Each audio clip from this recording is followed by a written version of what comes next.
కూడా మేము రావట్లేదు అని చెప్తున్నారు. ఎలా చూస్తారు దీన్ని? ప్రజలు ఏ విధంగా స్పందిస్తున్నారన్న విషయం వాళ్ళకి అర్థమైందండి. ఎందుకంటే గత 30 సంవత్సరాలుగా ఈ ప్రాంతంలో వైఎస్ ఫ్యామిలీ స్థానిక ఎన్నికల్లో ప్రజల్ని ఎప్పుడు ఓట్లు వేయించే ప్రసక్తే లేదు. మరి ప్రజాస్వామ్యబద్ధంగా ఉప ఎన్నిక రావటం, ప్రజాస్వామ్యబద్ధంగా ఇక్కడ 11 నామినేషన్లు వేయటం, నామినేషన్లు వేసినప్పుడుకే ప్రజలకు అర్థమైపోయింది ఇది ప్రజాస్వామ్యం. ఎందుకంటే మేము వన్ సైడ్ ఎలక్షన్ చేసుకోవాలనుకుంటే మాకు జెడ్పీటీసీ ఇది మాకేం కీలకం కాదు.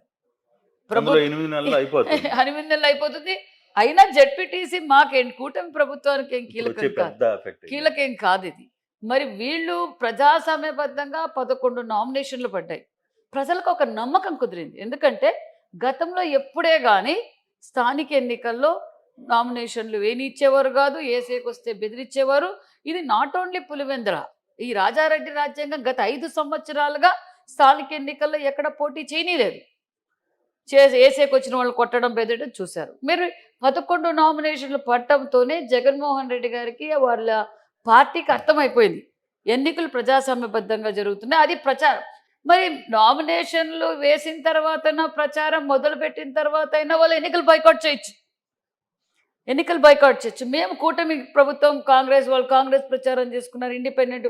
మేము ఇంటింటికి వెళ్ళి ఈ సంవత్సరం లోపల మేము చేసిన అభివృద్ధి కార్యక్రమాలు ఏంటి, చేయబోయే కార్యక్రమాలు ఏంటి, పులివెందులు ఏ విధంగా అభివృద్ధి జరుగుతోంది, రాష్ట్ర వ్యాప్తంగా ఏ విధంగా అన్ని సెక్టర్స్ ఎలా డెవలప్ జరుగుతుందో ప్రతి ఇంటికాడికి వెళ్ళి 5 నిమిషాలు కూర్చొని మేము కూడా యాజ్ ఎ ఇన్ఛార్జ్ మినిస్టర్గా, నేను, ఎమ్మెల్యేలు ఆదినారాయణ రెడ్డి గారు, మరి కమలాపురం ఎమ్మెల్యే గారు, మరి బీటెక్ రవి గారు, అందరమే ఒక్కొక్కరు ఒక్కొక్క చోటుకి వెళ్ళి ప్రచారం చేసాం. వాళ్ళ సమస్యలు రాసుకున్నాం. మేము ఇప్పుడు కోడ్ ఉంది, ఈ సమస్యలు పరిష్కారం, ఇవి చేయగలం, ఇవి చేయలేం. దగ్గరలో ఫ్రీ బస్సు మహిళలకి, అన్నదాత సుఖీభవ, మరి అనేక సంక్షేమ పథకాలు అందిస్తున్నాం అన్న విషయాలు కూడా మేము ప్రజలకు చెప్పాం. మరి ఎప్పుడు స్థానిక ఎన్నికల్లో ఓటు అడిగిన కుటుంబం వైఎస్ కుటుంబం. మళ్ళీ వారు కూడా ఓటు అడగటంతో ప్రజలు ఇప్పుడు బుద్ధి చెప్పాలి, ఈ పులివెందులలో ఎలా ఉంది, వాళ్ళని ఏ విధంగా ఇబ్బంది పడ్డారని ప్రజలు కూడా అర్థమే. ఆ అవేర్నెస్ మేము తీసుకొచ్చాం. ప్రజలకు ఓటేసే అవకాశం మేము కల్పించామన్న విషయం కూడా మీకు తెలియజేస్తున్నాం. మరి అంతేకాదు, మరి ఓటు బైకాట్ చేయాలనుకున్న వాళ్ళు ఎప్పుడో బైకాట్ చేయొచ్చు కదా. నిన్న ఉదయం పోలింగ్ జరిగింది. పోలింగ్ 7 గంటలకి స్టార్ట్ అయింది. మా ఏజెంట్లు రాలేదని ఎక్కడైనా కంప్లైంట్ ఇచ్చారా? ఎనీవేర్ ఎనీ కంప్లైంట్ రైజ్ రాలేదు. ఎక్కడే కానీ ఏ విధంగా సమస్య కాలేదు.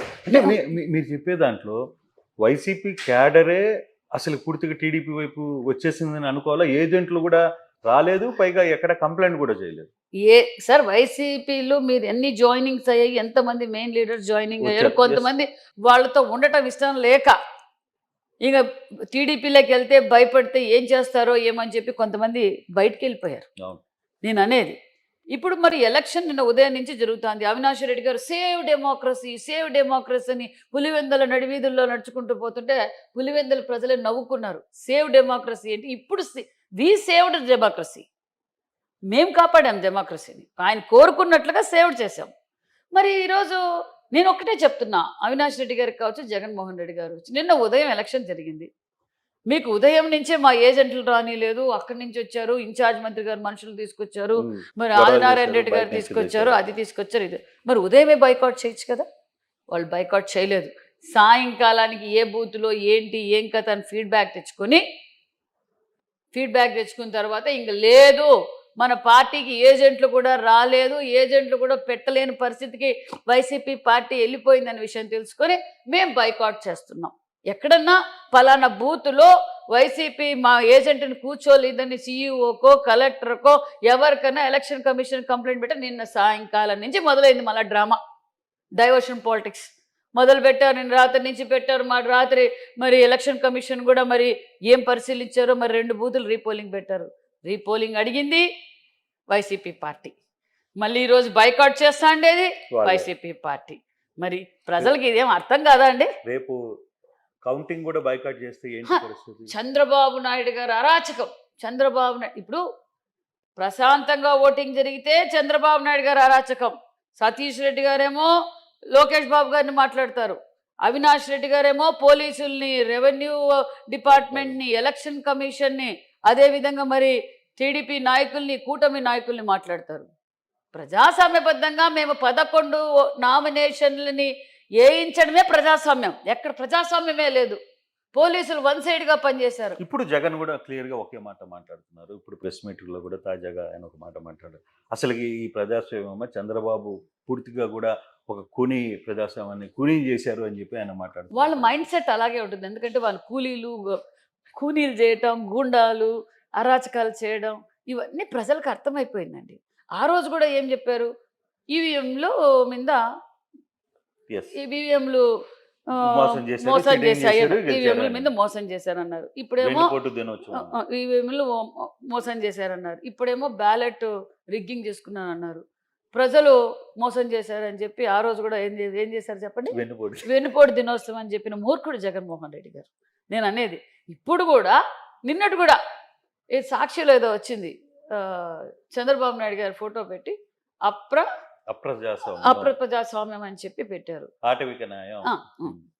ఎక్కడ సాక్షి పేపర్లో గతంలో కూడా ఇలాగే నారావారి చరిత్రని చంద్రబాబు నాయుడు గారు పెద్ద కత్తి పెట్టుకొని వివేకానంద రెడ్డి గారిని హత్య చేశారని చెప్పారు. మరి ఎవరు వివేకానంద రెడ్డి గారిని హత్య చేశారు?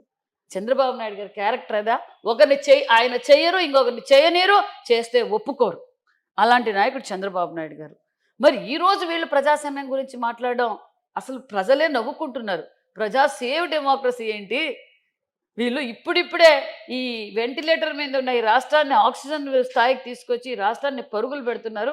వీళ్ళు డైవర్షన్ పాలిటిక్స్ చేస్తున్నారు. మరి సంవత్సరం నుంచి కూడా జగన్మోహన్ రెడ్డి గారు ఏ విధంగా రెచ్చగొడుతున్నారు మీరు అందరూ చూస్తున్నాం.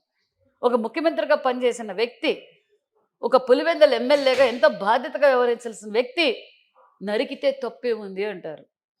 ఆయన కారు కింద ఒక దళిత కార్యకర్త చనిపోతే ఈడ్చి మానవత్వం లేదు. వీళ్ళు ప్రజాస్వామ్యము, న్యాయము, చట్టము, మంచితనము, అబ్బబ్బబ్బా! నిన్నటి నుంచి అవినాష్ రెడ్డి గారిని, జగన్మోహన్ రెడ్డి గారి వైసీపీ పార్టీ వాళ్ళని చూడడానికి, ఆ మాటలు వినడానికి వాళ్ళ నోట్లో నుంచి రానివన్నీ వస్తున్నాయి. కానీ ఎలక్షన్స్లో కూడా వాళ్ళు ఎక్కడ ఒక చిన్న ప్రతిఘటన కూడా చేయలేకపోయారు. ఎందుకని అంటారు? మీ అబ్జర్వేషన్ ఏంటండి? ఎలక్షన్ జరుగుతున్నప్పుడు వైకాపా క్యాడర్ ఎక్కడ కూడా వచ్చి అసలు రోడ్డు మీద నిలబడి మేము ఇది అని చెప్పుకునే లేని పరిస్థితుల్లోకి నైతిక విలువలు పోగొట్టుకున్నారండి. ఇప్పుడు వైసీపీ కార్యకర్తలు ఇక్కడ ఉన్నారు, క్యాడర్ ఇక్కడ ఉన్నారు. గతంలో వైసీపీ క్యాడర్ కూడా ఇక్కడ బాగా సఫరర్లు ఉన్నారు. మా దగ్గర చెప్పారు. ఎందుకంటే కాంట్రాక్టర్ మీరు చేస్తారు, వర్క్ మీ పేరు మీద ఉంటుంది, సబ్ కాంట్రాక్ట్ నేను చేస్తాను. సబ్ కాంట్రాక్టర్ అయిపోయారు, కాంట్రాక్టర్ అక్కడ మాట్లాడుకున్నారు, డబ్బులు తీసేసుకున్నారు. వైసీపీ కార్యకర్తలు, నాయకులు బలైపోయారు. గత 5 సంవత్సరాలుగా వాళ్ళు చేసింది ఏమీ లేదు. వాళ్ళు హై లెవెల్లో స్కాముల మీద స్కాములు, దాచుకోవడం, బంగ్లాలు, కంజాయి, ఇసుక, మందు దోచుకోవడం ఒక పని అయిపోయింది వీళ్ళ కార్యకర్తలు. ఇప్పుడు కూడా జగన్మోహన్ రెడ్డి గారు ఇంటికి వెళ్ళి ఓటు అడగమని చెప్పడంలా, బెదిరించండి, అవినాష్ రెడ్డి గారికి ప్రజల దగ్గరికి వెళ్ళి బెదిరించండి అని అంటున్నారు. ఎందుకు బెదిరిస్తారు వైసీపీ వాళ్ళు కూడా? ఒక దళిత కార్యకర్తనే రోడ్డు మీద తన వెహికల్ కింద తొక్కేసి పక్కకి ఇడ్చేశారంటే ఆయనలో ఉన్న మానవత్వం ఏంటి? తన సొంత కుటుంబ సభ్యుల్నే అతి దారుణంగా వివేకానంద రెడ్డి గారిని చంపటం, గొడ్డలతో నరికి చంపటం. అదేవిధంగా మరి ఈరోజు సునీతమ్మ గారు ఏ విధంగా బాధపడుతున్నారు, విజయమ్మ గారు ఏ విధంగా బాధపడుతున్నారు, మరి షర్మిలమ్మ గారు ఏ విధంగా బాధపడుతున్నారు. కుర్చీ కోసం మీరు ఏమైనా చేస్తారే తప్ప మిగతా వారి గురించి పట్టించుకోరు. అంతేకాకుండా మరి పులివెందుల ఎమ్మెల్యే ప్రతిపక్షంలో ఉన్నప్పుడు మేమంతా అసెంబ్లీకి రాలేదా? చంద్రబాబు నాయుడు గారిని, స్వయాన మా భువనమ్మ గారిని ఎంత అవమానం చేసినా మా ఎమ్మెల్యేలంతా అసెంబ్లీలో కూర్చోలేదా? మరి పులివెందుల ప్రజలు కూడా ఆలోచిస్తున్నారు. ఏంటి మనల్నేమో రెచ్చగొడుతున్నారు, వాళ్ళ సొంత లబ్ధి కోసం, వాళ్ళ సొంత